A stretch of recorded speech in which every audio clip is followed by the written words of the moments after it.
What would you think if I told you that there are certain betrayals in relationships that don't just wound, they annihilate?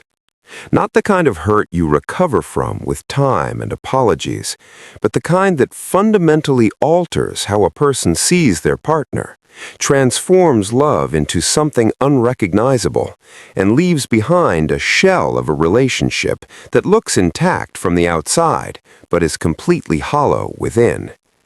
Most people think love dies slowly, through neglect, through growing apart, through gradual erosion. And sometimes that's true. But there are 6 specific violations that kill love instantly and permanently. 6 betrayals that cross a threshold from which there is no real return. And the devastating part? Most people don't recognize they've committed these violations until it's too late. Until they see the deadness in their partner's eyes and realize that the person who once loved them doesn't anymore. The first killer, excessive compulsive lying. Not occasional white lies, but the pattern of persistent dishonesty where truth becomes optional and manipulation becomes habit. When a person discovers their partner has been lying consistently about where they were, what they spent, who they were with, something fundamental shatters. Research from the Journal of Social and Personal Relationships shows that betrayal through deception creates what psychologists call reality distortion trauma. Victims begin questioning not just their partner's truthfulness, but their own judgment, their own perceptions, their own sanity. The woman who discovers her husband has been lying about finances for years doesn't just feel angry. She feels like her entire life has been built on quicksand. The man who realizes his wife has been fabricating conversations and events doesn't just lose trust in her. He loses trust in his ability to distinguish truth from fiction. Here's what excessive lying does that other betrayals don't. It makes the betrayed partner feel insane. Because liars don't just lie, they gaslight. They make you doubt what you saw, what you heard, what you know to be true.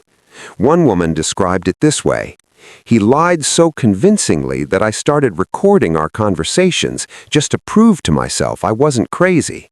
That's not marriage, that's psychological torture." Once a pattern of lying is revealed, love doesn't just diminish, it transforms into contempt, into disgust, because you cannot love someone you don't believe. You cannot build intimacy with someone whose words mean nothing. And the retroactive contamination. Every memory becomes suspect. Every moment of supposed connection gets re-examined through the lens of, was that real, or was I being deceived then too? The betrayed partner looks back at years of their life and realizes they were living in a false reality. This is why excessive lying doesn't just damage the present and future, it poisons the past as well. The second killer, infidelity. But the devastation isn't primarily about the physical act. It's about the systematic erasure of the betrayed partner's worth and reality.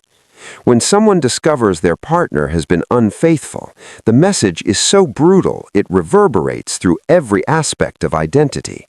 You were not enough. While you were building our life, trusting me, being vulnerable, I was choosing someone else. Research from the American Association for Marriage and Family Therapy reveals that infidelity creates symptoms mirroring post-traumatic stress disorder, intrusive thoughts, hypervigilance, emotional numbing, flashbacks. The betrayed partner cannot stop imagining the details. Their nervous system shifts into permanent surveillance mode because the one person who was supposed to be safe proved to be the greatest danger. Even if the affair ends, even if genuine remorse follows, the betrayed partner is left with irreversible knowledge. This person is capable of this level of deception. Their promises were conditional, breakable. One man said, "I can forgive what she did, but I can never unknow that she's capable of doing it again, and I hate myself for wondering if it's happening again, but I can't stop." The relationship that existed before infidelity is dead, completely dead. Most betrayed partners stay physically, but leave emotionally. They perform the role of spouse, while internally they've already divorced, because the image they held, trustworthy, faithful, theirs, has shattered so completely it cannot be reassembled. What remains is a stranger wearing a familiar face, and you cannot love someone you no longer recognize. The third killer, excessive criticism, might seem less dramatic than lying or infidelity, but constant criticism is a slow-acting poison that murders love just as effectively. One cutting remark at a time, one dismissive comment, one eye roll, one "you never do anything right," repeated so often the criticized partner begins to believe it. Dr. John Gottman identified criticism as one of the four horsemen of relationship apocalypse. Not just any criticism, the relentless, pervasive kind where nothing the partner does is ever good enough, where every action is scrutinized and found wanting, where appreciation is replaced by running commentary of disappointment. And the critic often doesn't see themselves as cruel. They see themselves as just being honest or trying to help you improve. But what they're actually doing is systematically dismantling their partner's sense of worth, competence, and lovability. Think about what it's like to live with constant criticism. You wake up, and within minutes there's a comment about how you made coffee wrong. You get dressed, a remark about your clothing. You speak, your words are corrected, dismissed, mocked. You try something thoughtful. Instead of appreciation, a lecture on how you should have done it differently. Every single day, every single interaction.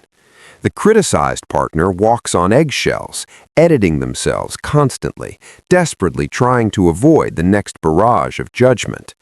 But it never works, because the problem isn't their behavior, it's the critic's need to feel superior by making their partner feel small. One woman said, "I used to be confident, successful, but after years of him finding fault with everything, I became terrified of making any decision.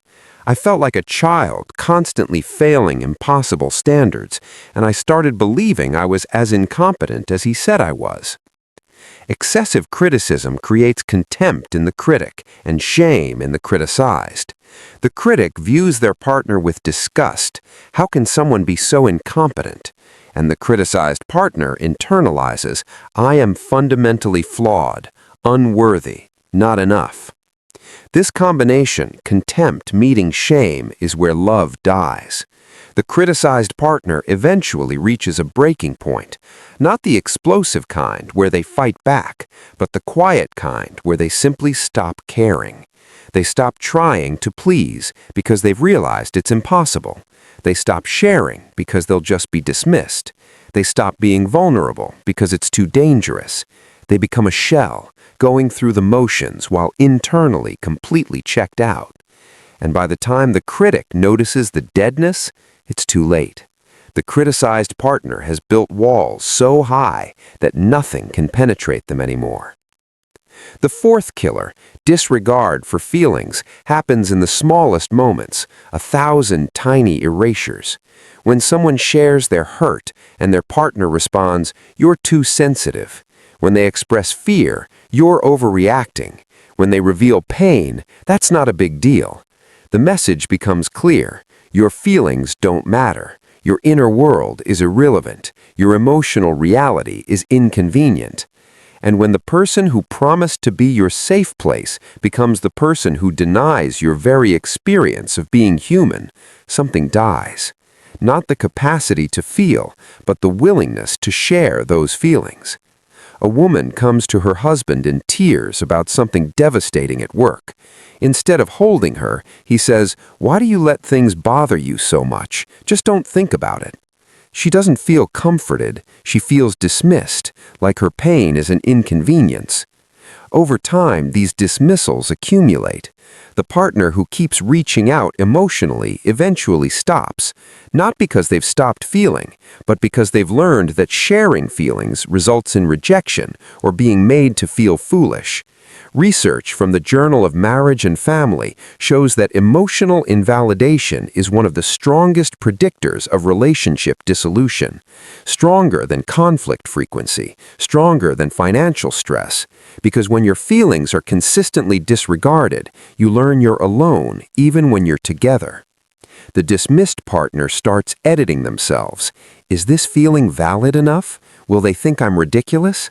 They carry their emotional world in silence because they've learned their partner doesn't care. One man said, "I stopped telling her anything real years ago. Now we just talk about logistics. She doesn't know I'm struggling, scared, disconnected, because when I tried, she made me feel like I was burdening her. So I went silent, and now we're roommates managing a household. That's all we are." The fifth killer, surveillance, transforms partnership into prison. And the prisoner doesn't realize they're being watched until the bars have already closed. This isn't reasonable transparency. This is one partner becoming warden of the other's entire existence, checking their phone while they're showering, demanding passwords to every account, tracking their location constantly, interrogating them about every interaction, every minute unaccounted for, every person they spoke to and why and for how long. The surveilling partner convinces themselves they're protective or they have a right to know because of past betrayals. But what they're actually communicating is soul-crushing. I do not trust you. I will never trust you, and I need to control every aspect of your life to feel secure. Think about living under constant surveillance. You go to the grocery store, and when you return, there's interrogation about why it took 40 minutes instead of 30. Who did you see? Why didn't you answer my text immediately? Let me see your receipts and phone. You mention running into an old friend. Suddenly you're being accused of having ulterior motives, of lying, of planning something inappropriate. Every movement tracked, every interaction analyzed, every explanation questioned. The surveilled partner feels like a suspect in their own life, constantly proving innocence for crimes they haven't committed. One woman whose husband tracked her phone, monitored her emails, and questioned her about every minute said, "I felt like I was suffocating. I couldn't breathe without permission. I wasn't a wife. I was a prisoner who committed the crime of marrying someone who would never trust me." Surveillance masquerades as love. The surveillant partner genuinely believes they're acting from care. "I just worry about you," or "I need to know you're safe," or "After what happened, can you blame me?" But surveillance isn't love. It's control disguised as concern, complete absence of respect wrapped in language of protection.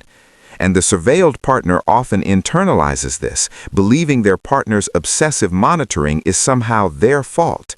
"If I had just been more transparent, maybe this is what commitment looks like." But that's the lie, because surveillance has nothing to do with the surveilled partner's behavior and everything to do with the surveillant's inability to manage their own anxiety, insecurity, and need for control.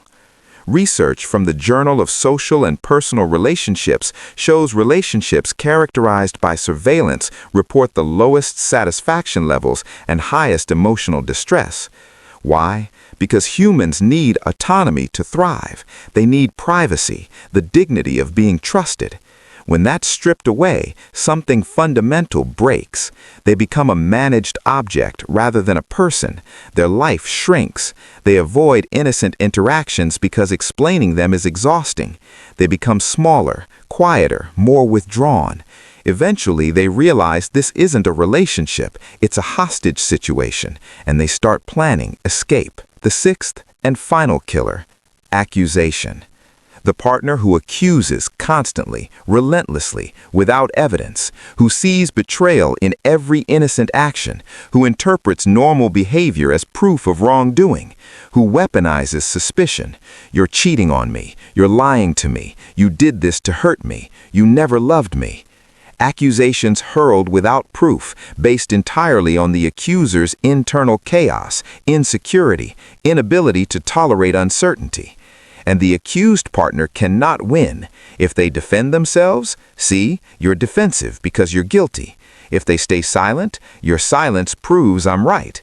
If they provide evidence of innocence, you're just good at covering your tracks. There is no defense against baseless accusation, no way to prove a negative, and over time, the accused partner stops trying. Picture waking up every day knowing anything you do will be twisted into evidence of wrongdoing. You smile at someone buying coffee. Why were you flirting? You come home 5 minutes late. Where were you really? You seem happy. What are you so happy about? Who are you thinking about? You seem sad. See, your guilt is eating you alive. Every action, every expression filtered through the accuser's paranoia and transformed into proof of guilt. One man whose wife accused him constantly of infidelity despite zero evidence said, "I started recording my entire day just to have proof. I had receipts, timestamps, witnesses, but none of it mattered. She would find something to twist into evidence. Eventually, I realized she didn't want truth. She wanted to believe I was guilty because it confirmed her internal narrative. Nothing I did would ever change that." Constant accusation creates permanent psychological damage. The accused partner begins doubting their own reality. Am I doing something wrong without realizing it? Is there something about me that justifies this suspicion? This is projective identification, where the accuser's distorted perceptions become internalized until the accused no longer trusts their innocence. The accused partner becomes hyper-vigilant about their own behavior, monitoring themselves constantly, terrified of doing anything that could be misinterpreted. They stop having normal friendships because explaining them is impossible. They stop engaging in ordinary activities because they'll be accused of ulterior motives. Their world shrinks to the size of what the accuser will permit without suspicion, which is nothing. Because suspicion isn't based on behavior, it's based on the accuser's internal state, and no amount of perfect behavior will ever quiet the accuser's demons. The accused partner stops fighting to prove innocence, not because they're guilty, but because they've finally realized the accusations have nothing to do with them and everything to do with the accuser's unhealed wounds, unprocessed trauma, and inability to exist without manufacturing drama. And once that realization hits, once they understand they're being punished for crimes they didn't commit and being tried in a court where evidence doesn't matter, they leave. Maybe physically, maybe just emotionally, but they leave. Here's what connects all 6 of these killers: lying, infidelity, excessive criticism, disregard for feelings, surveillance, and accusation. They all communicate the same fundamental message to the partner. You are not safe with me. You cannot trust me. You are not valued. You are not seen as you are. Each violation, in its own way, strips the partner of their dignity, their sense of reality, their belief in their own worth. And once those things are destroyed, once a person has been lied to so consistently they can't trust their own perceptions, betrayed so deeply they can't trust commitment itself, criticized so relentlessly they believe they're fundamentally flawed, dismissed so completely they silence their own feelings, surveilled so invasively they feel like criminals, accused so baselessly they question their own innocence, there is no going back. The person who emerges from years of this treatment is not the person who entered the relationship. They're someone who has learned that love is dangerous, that vulnerability is a weapon that will be used against them, that the person who claims to love them is actually the greatest threat to their well-being. And here's the cruelest irony in all of this. Most people who commit these violations don't see themselves as relationship killers. The liar genuinely believes everyone lies and they're just doing what's necessary. The unfaithful partner convinces themselves they had reasons, justifications, that their betrayal was somehow inevitable given circumstances. The critic truly thinks they're helping their partner become better. The one who disregards feelings believes their partner is just too emotional and needs to toughen up. The surveillant is convinced they're protecting the relationship. The accuser is certain they're the real victim, just trying to uncover the truth. They all have narratives that make them the hero or the victim in their own story. But the person on the receiving end, they're living a completely different reality. They're experiencing systematic psychological destruction while being told they're the problem for not accepting it. The relationships that die from these 6 killers rarely die dramatically. There's rarely a final explosive fight where both people acknowledge what's happened. Instead, there's just silence. The slow withdrawal of one partner who has finally realized that staying means dying a little more each day. They become ghosts in their own lives, physically present but emotionally evacuated.